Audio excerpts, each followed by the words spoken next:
Hello, everybody. My name is Alex, and I play games. That was that. This game has a long title. It is referred to as She Danced in the Wind like a holograph. Wait, damn. She danced in the wind like a holographic dream before the world died.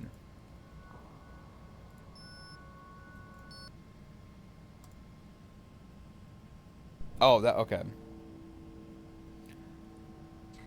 Oh,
she's disgusting.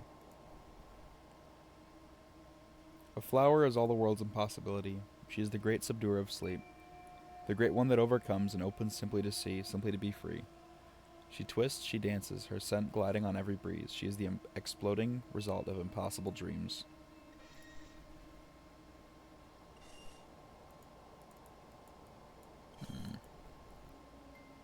Flower is the outcome of ambition, a monument to will, unrelenting. She knew not to stay still and realized her own being. Ever so gently, she is the one that glides between. Then and now, and never again, no place in particular, the complete disregard of whens and wheres. The face she bears is stubborn and proud, she declares her colors quite loud.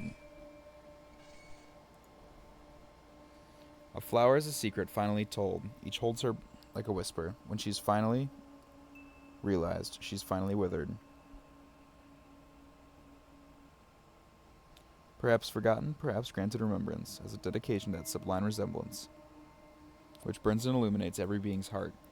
She is the surmounted mark of divine art that overcame both light and dark. A flower is like every dream. She reaches for the sky, too stubborn to die. Unforgiving, her aspirations are too high. She struggles from the ground, surroundings crowd her out. The world tries to drown her, tries to push her down. Know your place, they always say, as they bury her a growing grace. They teach her to beat herself, giving lessons in self-hate.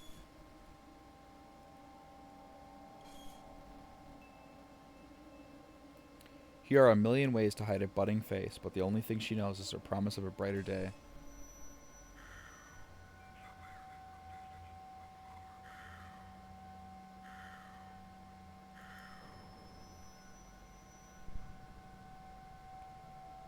She didn't deserve this to the last flower.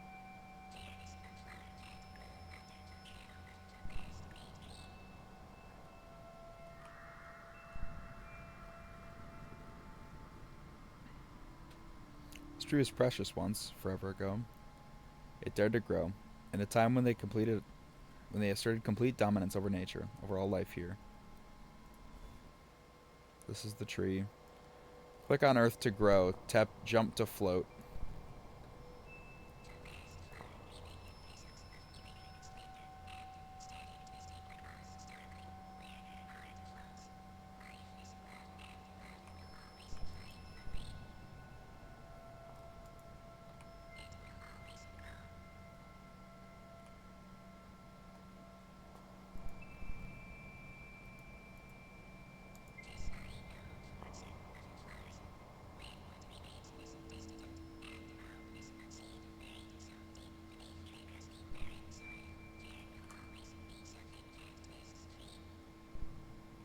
Hmm. I don't want to analyze this game until the very ends of it. Oh god, this tree is a person. Okay.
Fade gently, self-induced extinction and destructive tendencies. Painting methane skies and boiling seas. You see, it doesn't matter if we all die, since no one would know. After all, we were just another dot in the sky. Collected a memory. Click keyword number 6. Okay.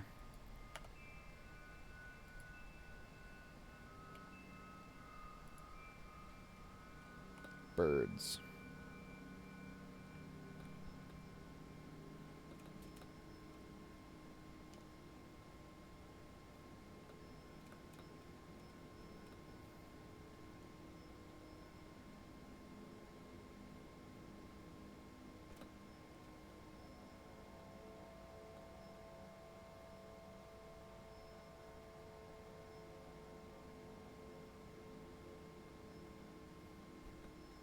She's an unhinged liar. I'm sorry she feels hurt, but she needs to stop.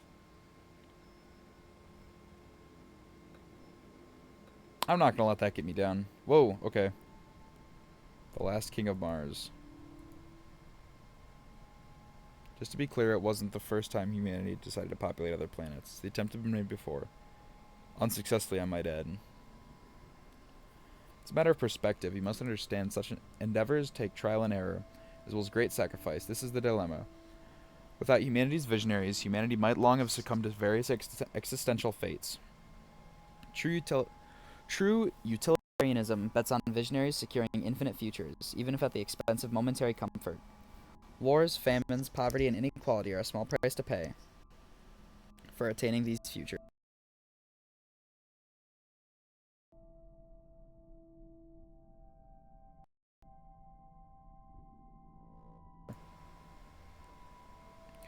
Although it's always someone else that must pay these sacrifices. Ironically, those demanding the sacrifices never made any themselves. Those demanding our sacrifices live in comfort. The few that wield the spectacle of wealth. They convinced us that their wealth was hard-earned, that they, the elite, are all around better humans and therefore deserving of such advantages. Everyone else falls in line again and again and again, or so these stories go. A long time ago, before most of the history was destroyed, and along with it most of these stories, there lived the world's wealthiest and most powerful men. No, not like now. These two were wealthier than ever, and anything after them. Their wealth rivaled anything ever witnessed. It took the efforts of the entire planet and bitter collective sacrifice to put them on such a pedestal, and sure they did. They lived in unfathomable richness. New numbers had to be invented to reflect their value. The world and anything in it was owned by these two. Everyone else needed the money in order to put food on the table and maintain a comfortable quality of life. So this wealth gap remained relatively unchallenged. The two richest men that ever lived couldn't agree on who owned what, so they split the world in half. It took even more unchallenged bitter sacrifice on part of this collective to make this possible. Families, homes, cities were divided overnight. The tragedies were countless, but necessary so that the two might finally have peace and represent humanity as its true luminaries. It was too hard for them to share Earth, so they started catastrophizing why humanity must finally leave Earth if anyone was to survive. It was true. The world was too small for everyone. It could end at any moment. Our resources were running out, too. Scarcity was common. Earth could not support the infinite growth of wealth. So they devised a plan to send humanity to Mars. This made sense. Mars was a close planet, just within reach. The only caveat was Mars was much more dead than Earth. Much more of an unsuitable climate. Much more unlivable, but Mars could be terraformed with the last remaining resources left on Earth to make it a suitable replacement for the planet. The luminaries had spoken. They had their wealth behind them. What fool could possibly argue? Eventually, the two richest people that ever lived left with a large chunk of the world's inhabitants. They needed a suitable workforce to terraform Mars. Bigger numbers meant better sacrifices could be made. The two richest people that ever lived also left with an immeasurable amount of Earth's scarcest resources. All to Mars. They successfully arrived, albeit with very little left. Sacrifices had to be made. That was a given. Those that survived the trip were happy to be included to begin work on the new home planet. Although the efforts of the workforce were not enough, slowly the numbers dwindled. There was simply not enough support of the vision of these great men. Most everyone starved. Science had failed them. Humanity had failed them. Everyone died except the two great men. The two last surviving humans on that planet. distant, such a spectacle for the human race. They still could not agree on who owned Mars, so the cycle of hoarding what was left continued, with fortunes slowly dwindling. Eventually, one outlived the other. It was a glorious day to finally have a true victor, the greatest luminary to ever live. He was the visionary that succeeded through the entire ordeal and brought greatness to Mars. Since he outlived the other, he could finally be the self-pronounced richest man to ever lived. Tears of joy ran down his face. This was all he ever wanted. He was the king of Mars. Either way, the story is ancient history. We're not to talk about it. It is demoralizing to talk about our elite, and that is all that we have to support all efforts to leave Earth once and for all. It's an old story passed down from long dead people that made their sacrifices long ago. What happens if I click that button? Is that just the back button? Okay. I was doing something. I was going towards you.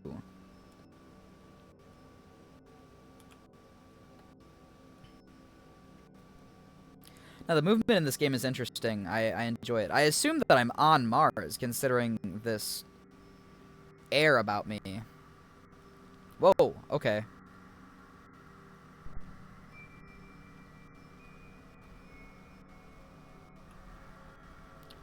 She's a liar. There's always two sides to the story.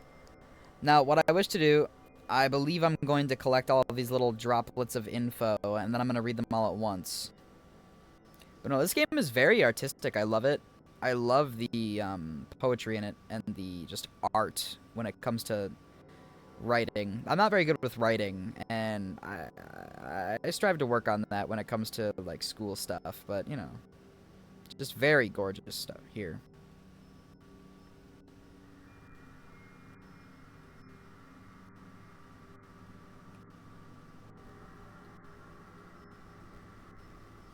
Collected another poem.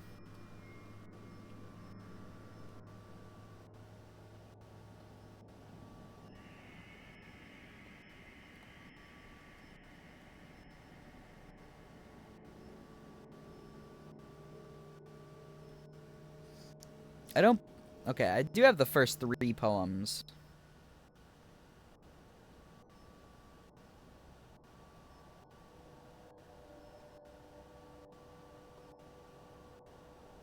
Oh.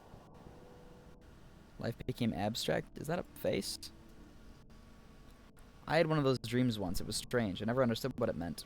It was about how we forgot the Earth. We stopped telling stories about nature and living in it. Our fantasy stopped being about living among the other living beings here. We started telling stories only of ourselves, the way of life we created, outside of everything. It became the only reality, and nothing else existed to us. Eventually, we stopped seeing nature entirely. We kept it at such a distance that it disappeared to us as a concept. We kept devouring it to sustain the way of life we created. Earth eventually disappeared from reality altogether. None of this was necessary. We just convinced ourselves that it was inevitable until we forgot that it wasn't always like this, that it didn't need to end like this. Earth turned barren. We resented being on it more and more. Now we talk about leaving it. I think, in a way, this feels like the end of us soon. It started with our stories. We couldn't see life outside of ourselves. Life became abstract.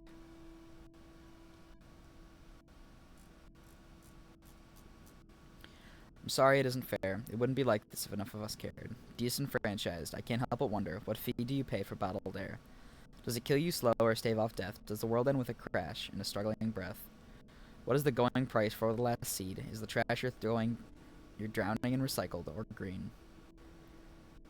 Will you struggle to replant lost forests or any left? I'm sorry. I used the last drop of water to keep the lawn green. Green was also symbolically green. And you're not a popular topic for the scrutiny of neighbors, talk show hosts, and our other two-sided debates. It would be different, but as it relates, there was an issue with funding, to save you some rain and some toxic breeze. Tomorrow wasn't a good investment opportunity, and our campaigns didn't have enough money. And our money, what was used to cut down all the trees, because a dead tree was worth more to us than one that was living, breathing, being. I'm a flower. Whoa, okay, that's bloody.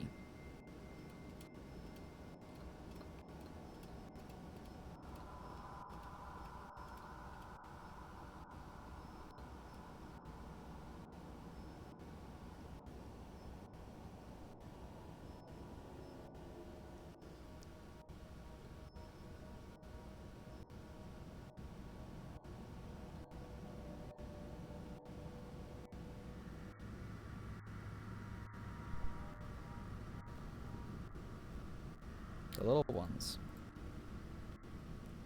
Ever since you could remember, humankind had to assert that they were the best, the most superior beings on this burnt, worn earth. Humanity is better, smarter than powerful. Smarter, more powerful than anything that ever lived. We thought this for so long that we forgot why we started believing it in the first place. Eating the world, draining the water, cutting the forest, creating deserts that stretch from one end to another. To sustain this need to prove to ourselves that we are better. A dead tree is more valuable to us than a living room. A dried river is more profitable than one that holds water, because scarcity is good. Life is a resource to us. Our greed is a necessity. It serves a greater purpose. That purpose is us. Okay. I'm not going to read these poems just yet. I'm going to save them all for the end. Her pain is just a call for attention. What we did to her was necessary and right.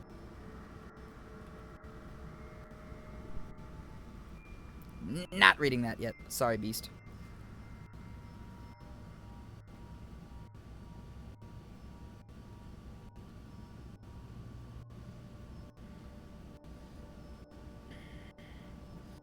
And I'm not aware if these are sequential or what, but I'm hoping they are.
Okay. Let's read. Oh, there's a broken heart over there.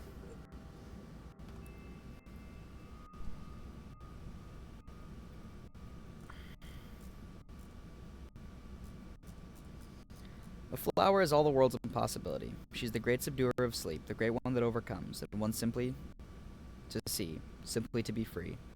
She twists, she dances, her scent glides on every breeze. She's the exploding result of impossible dreams. A flower is the outcome of an ambition, of monument to will, unrelenting. She knew not to stay still and realized her own being. Ever so gently, she is the one that glides between then and now, and never again. No place in particular. The complete disregard of whence and wheres. The face she bears is stubborn and proud. She declares her colors quite loud. A color is a secret. Finally, what is that? Oh, it is a flower. A flower is a secret finally told. Earth holds her like a whisper. When she's realized she's finally withered, perhaps forgotten, perhaps granted remembrance, as a dedication to that sublime resemblance which burns and illuminates every being's heart. She is the surmounted mark of divine art that overcame both light and dark. A flower is like every dream. She reaches for the sky, too stubborn to die. Unforgiving, her aspirations are too high. She struggles from the ground, surrounding crowd her out. The world tries to drown her, tries to push her down. Know your place, they say. They try to bury her growing grace. They teach her to beat herself, giving lessons in self-hate. Here are a million ways to hide a budding face, but the only thing she knows is her promise of a brighter day.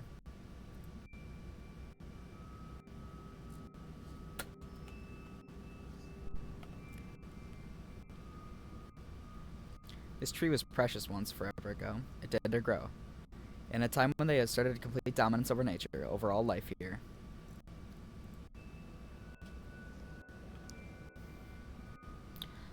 I'm lost to you again. Condemned silence of a burden. I know you visit too often, reminding in bitter loneliness, crushed by the butchery of a moment. You are a stolen future. I beg, can I have my dreams back? how they once called to me.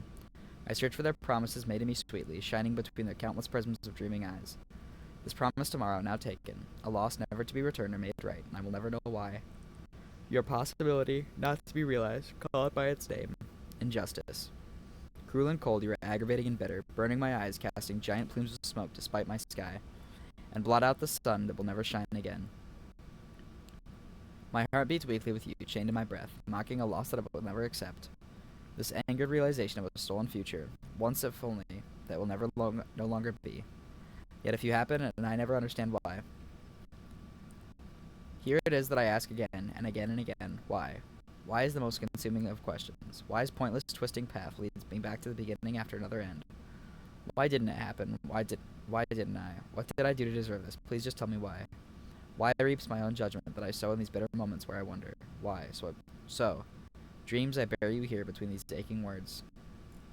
Goodbye.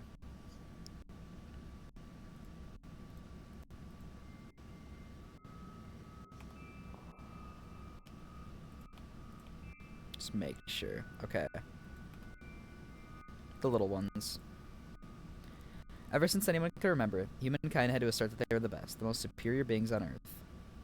Humanity is better, smarter. Oh, this one is choppy a little bit.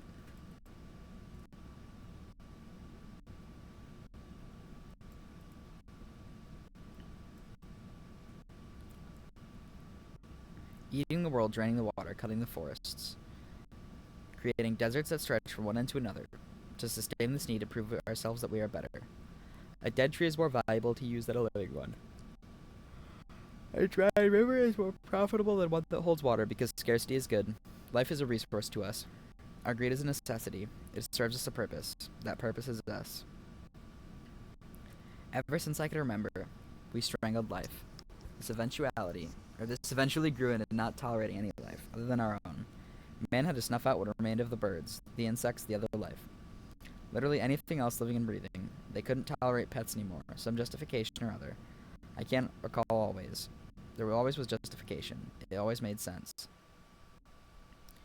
I used to believe in it until I got to know what we were killing. Somewhere in the desert I found a small colony of birds, tiny things I think. They were like sparrows or a type of hummingbird, like in the old books. I was always appalled at first, and then in awe. They were so small, jumping around, busy doing little silly things. They could fly. I never saw anything like it. How wonderful that must have felt to them. How the air carried them, here and there. They were afraid of me, as they should be.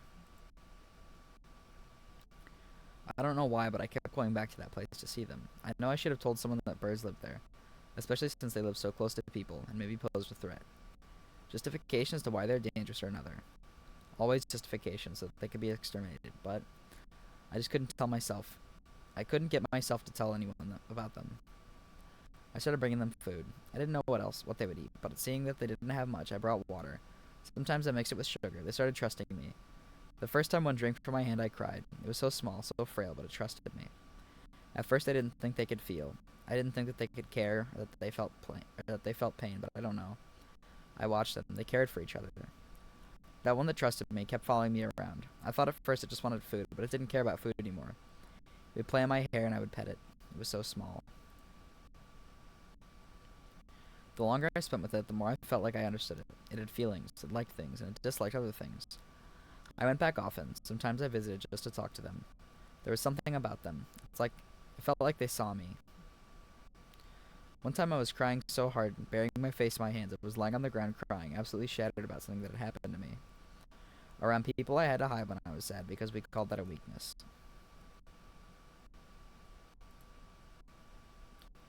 As I lie there, some of the little ones flew to me. The one that I befriended sat on my face, attacking any other that came too close. I felt like it was protecting me. I felt like it cared. It wanted me to be okay.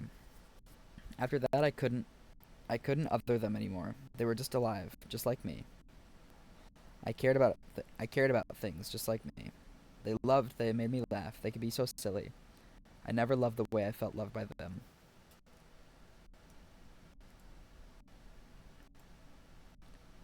Eventually someone followed me to that place and found the birds. They reported them. The exterminators came.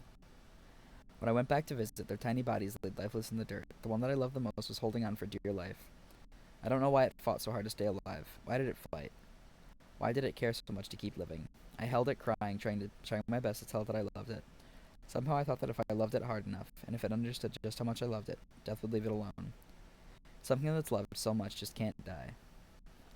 I held it until its body grew cold and hard. I couldn't stop holding it.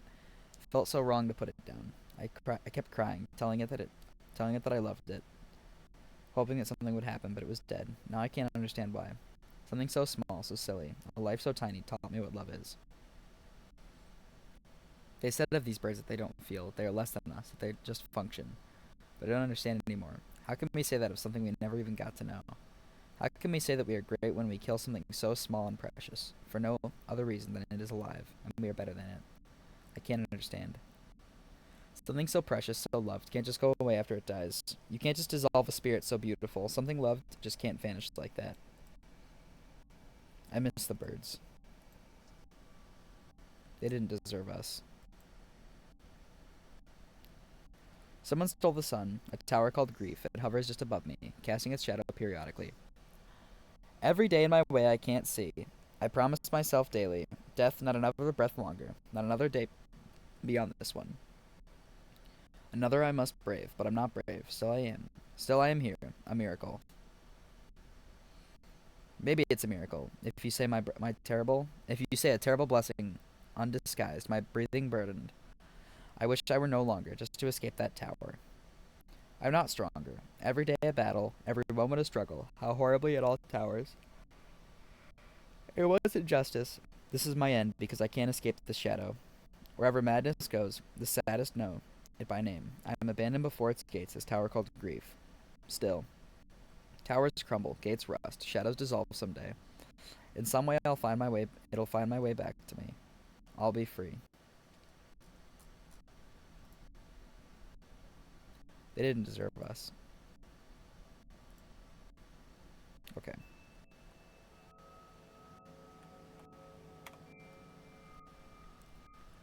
Don't think about how hard you've had it. Think about how good you will have it. As long as you are fighting, you have a chance, but what remains after? Pain is temporary, death is permanent. In moments bereft, counting what's left, and yet that they could ever take everything from me. Even if I must live to relive, memories will never claim all of me. Against all odds, quite stubbornly, there will always be a piece left. That piece, a seed, always will regrow the same way that nature reclaims. My hope I too, from what remains. Earth knows how to survive. Like her, I can thrive. As long as I'm alive, I can weather every coming storm. As long as I have a mind of my own, I can see hopefully, past points of view, struggling with perception, sowing seeds from what's left. Even if just barely, this is my message, burden and painful truth, just so you know. You didn't completely destroy what you couldn't have.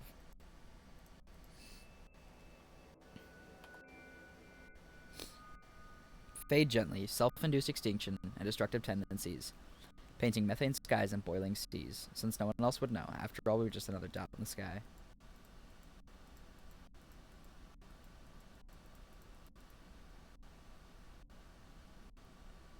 Oh. Oh. Oh. Okay. I'm gonna try to run that one again, because that did not work.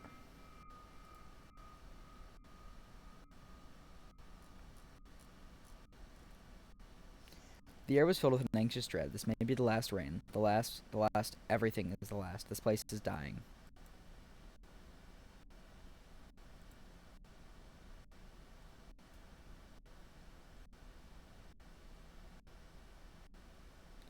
Stories of how this place once was exist as whispers. Forests filled with living trees. Plants, food, rivers, water you could drink, air you could breathe, all free. Heresy. Urban legends, some long dead. Some long dead elders told the children.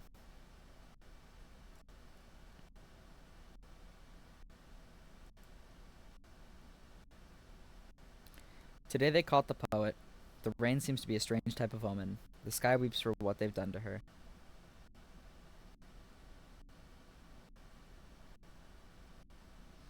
I think their actions squandered the possibility that they could ever change. They're not capable of better. This is who they are. This is who they decided to be. And so a light was extinguished today. They made their choice over and over, in this dying hour. There is indeed nothing worth saving. She did nothing to deserve this.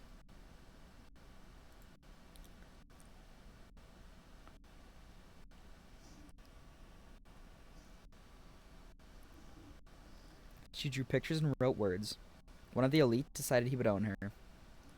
When great men see something remarkable, they must have it. It's that desire to take something free, to capture it, frame it, break it, their drive to exercise power over life. She reminded them she reminded them of life. They broke her. How powerful they are. How powerful they are. In this dying hour, humanity finally departs for the stars. The sky is their destiny, or so all the propagandists say.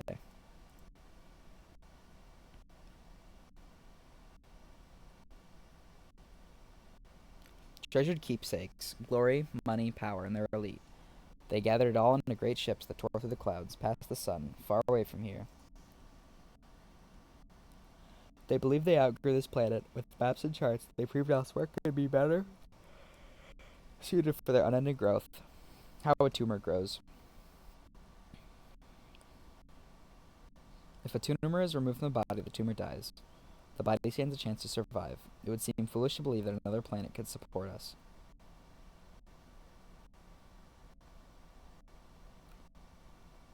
Earth created them, fed them. Their bodies belong to Earth. Intricate interdependencies that they never grasped. Grasped spelled with two S's. Grasped. They need Earth. Earth did not need them. Maybe they should have listened to the poet. Maybe. Maybe today is their own undoing. Earth is finally free with the spirit of the poet. As it rains, Earth weeps. She didn't deserve this.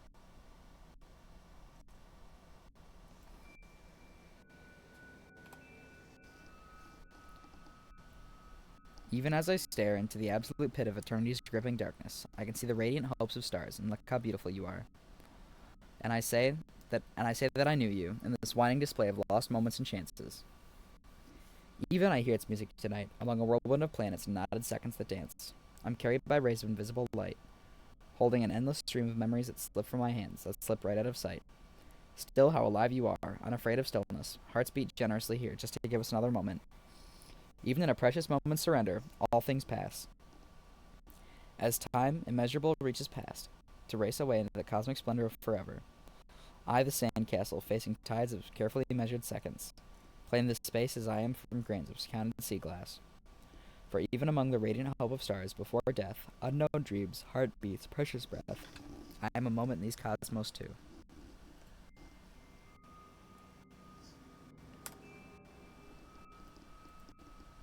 Don't you think it's strange, the way they died, the way they did? Extinction. Humanity, all of them, they left for the stars and died up there. There was nowhere else to go all along.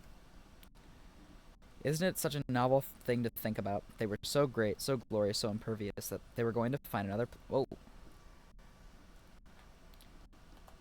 They were going to find another planet. To hell with this one. Still, the darkness that hovers between the stars ate them.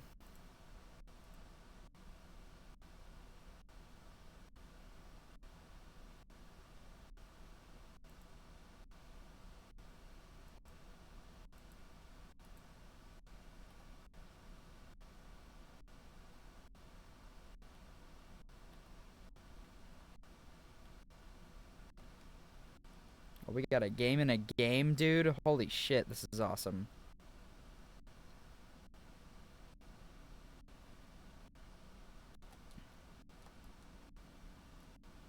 Space is quiet. I can't stand it. Everything's breaking because there's no one else to maintain it. The ship is floating dead in space.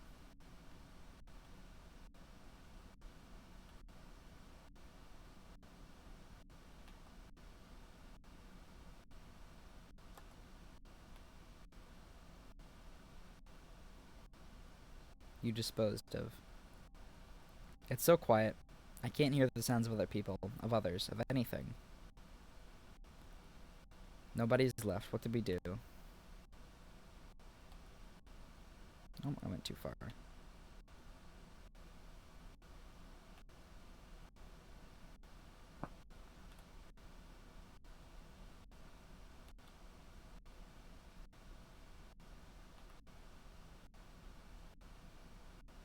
It's a little bit slow. You disposed of. Our leaders are fools. Hungry people followed to our deaths. It's our doing. We gave them power. We followed them. All for what?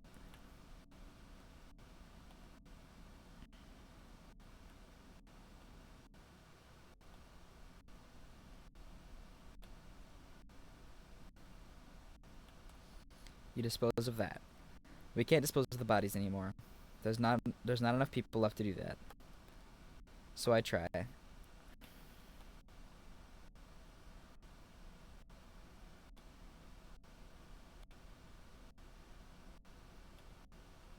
You dispose of this. Why did the elite sentence engineers to death? Because the engineers told them something was not possible, and their pride was hurt. Then they sentenced the food growers to death, because their egos were hurt for some other reason.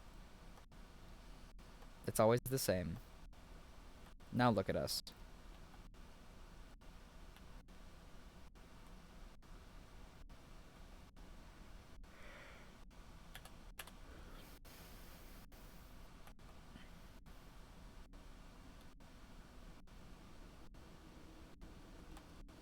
You dispose of that. It's so quiet now.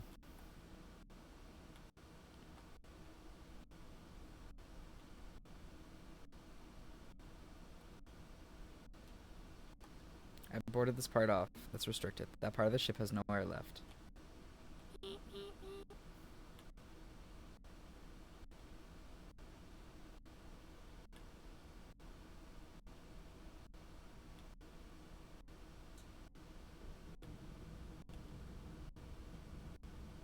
I think I've seen everything there is to see in this section.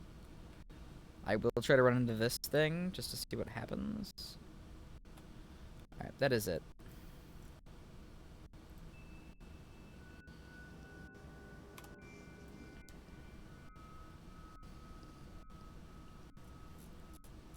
Okay.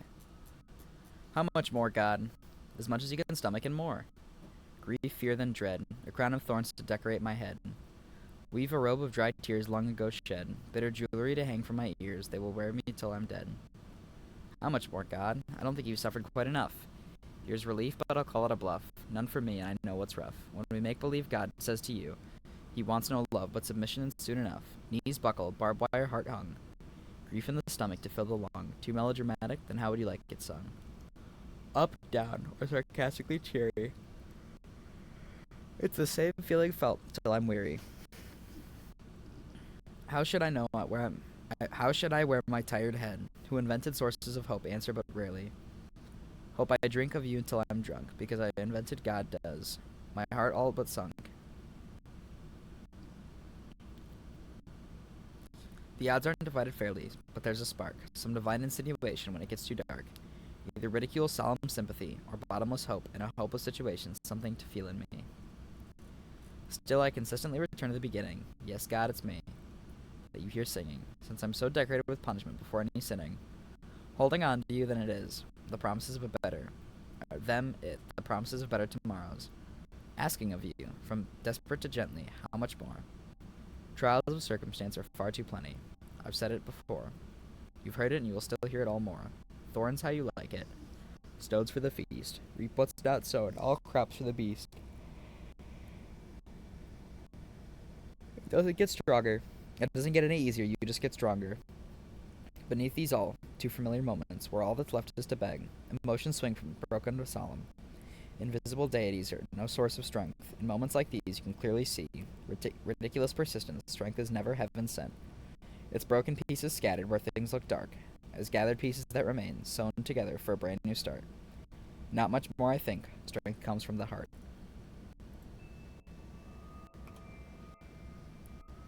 This should be the last one, I think. Faith. Can I believe in fairy tales when all good it fails? Crushed beneath 1,000 hells of our own devising. Can I believe in love? Curiously, I'm surmising. When too many walks as heartless shells, cursed by the fate of the deaf and songless. And what peace should I find? Time wears even the strongest. And no, it's not all just fine. When I ask, will the same fate be mine? Breaking angels take the longest. Okay. Now off to that broken heart I saw over here, which is an emoji heart, and if that is supposed to be if that is a, she pretends to be in pain for her attention. You can't believe her. Are these posts made about the poet?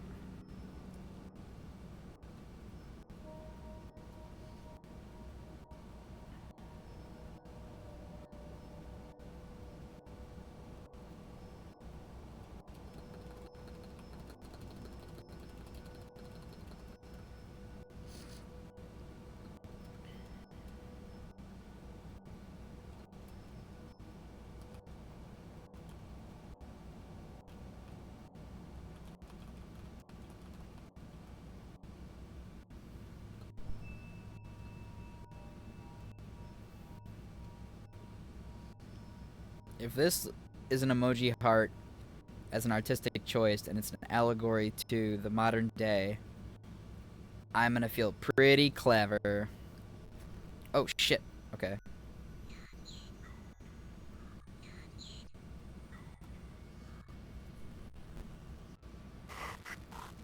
Wow, that's abrasive.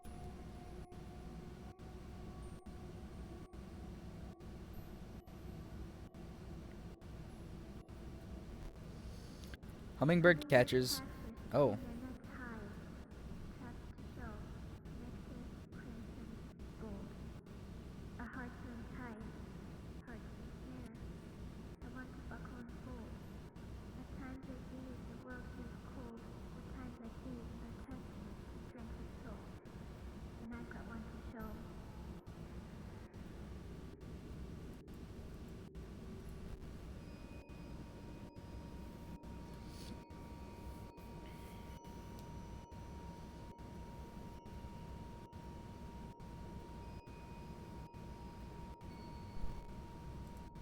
Hummingbird next half.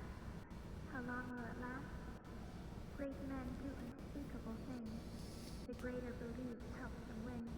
But greatness isn't measured by the weight of sin. It's measured by the strength within. What you do and put another through.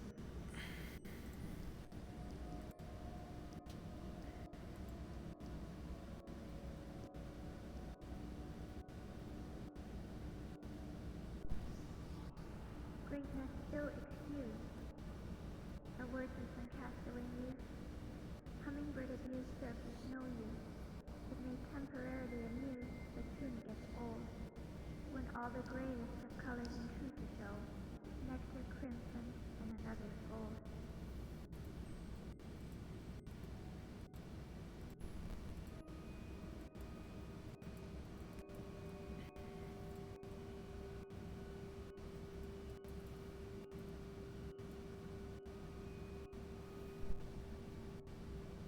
Hummingbird snatchers.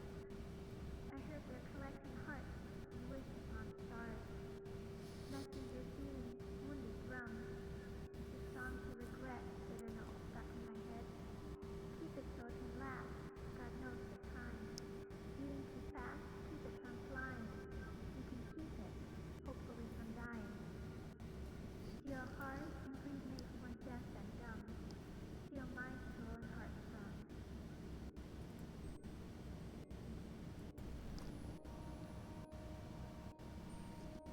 I don't frankly want to talk until this segment of the game is done because this is really cool.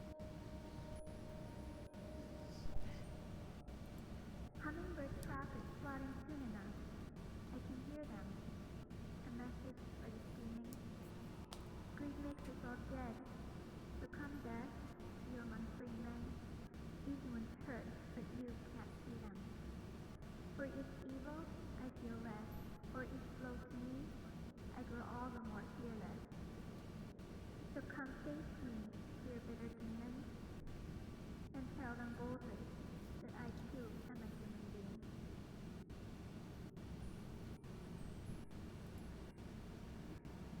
Oh shit. What? Okay, it is trying to download something onto my computer. What the fuck did it just download? Hummingbird. Oh, this is the whole bluesuburbia.com. Do I trust these links? Do I trust these links? Do I trust these links? Yes, I do. Blue Suburbia. Oh, is this his next game?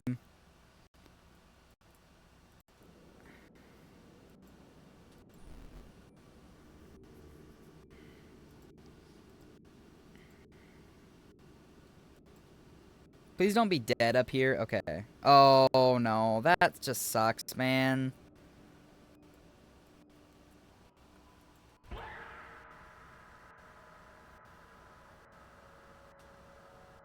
Jesus Christ.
Why did you help me?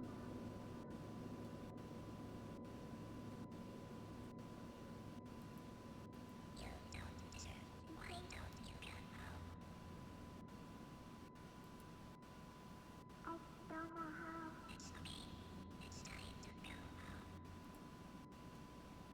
How?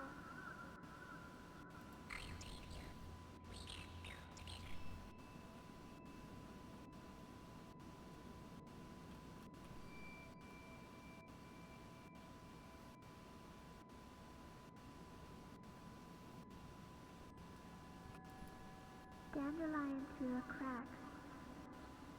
She's alone to color gray stone. I wonder how she does it. She grows so above it, even when no one loves it. What's her source of strength? I wonder. It seems endless. When she goes through great lengths just to grow, just to show her blooming face in an unwelcoming place. Although stepped on every day, her head's held high in the morning.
Hmm.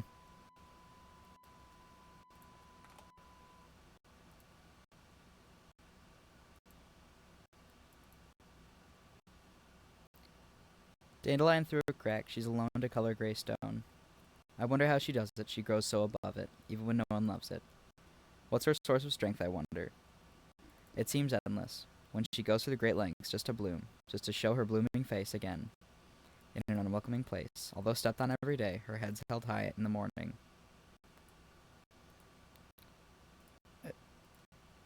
I'm At a loss?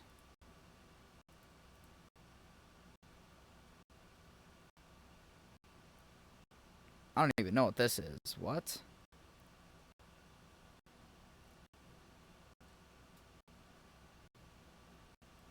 Okay, not dealing with that. But, yeah, I mean, thank you for watching. This is honestly has been a piece of art. I don't even know what to say. Thank you for watching.